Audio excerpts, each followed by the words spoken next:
பெண்களை ஆபாசமாக படம் பிடித்து மிரட்டி பணம் பறித்த வழக்கில் நாகர்கோவில் காசிக்கு ஆயுள் தண்டனை வழங்கப்பட்ட நிலையில் காசியின் மேல்முறையீட்டு மனுவுக்கு பதிலளிக்க உத்தரவிடப்பட்டுள்ளது.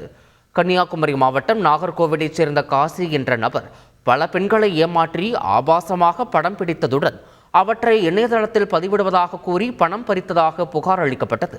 பாதிக்கப்பட்ட பெண்கள் அளித்த புகாரின் பேரில் காசி மீது 6 வழக்குகள் பதிவு செய்யப்பட்டதுடன் இந்த வழக்குகள் சிபிசிஐடிக்கு மாற்றப்பட்டது.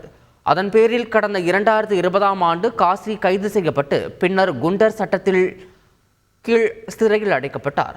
அவரது மடிக்கணினியில் 1000க்கும் மேற்பட்ட ஆபாச வீடியோக்கள் உள்ளிட்டவை இருந்ததாக சிபிசிஐடி போலீசார் தெரிவித்தனர்.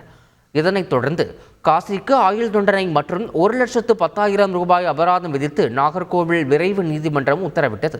இந்த தண்டனையை நிறுத்தி வைக்க வேண்டுமென காசி சார்பில் மேல்முறையீடு செய்துள்ள நிலையில் மேல்முறையீட்டு மனுவுக்கு பதில் மனு தாக்கல் செய்ய வேண்டுமென சிபிசிஐடி போலீசாருக்கு உயர்நீதிமன்ற மதுரை கிளை உத்தரவிட்டுள்ளது.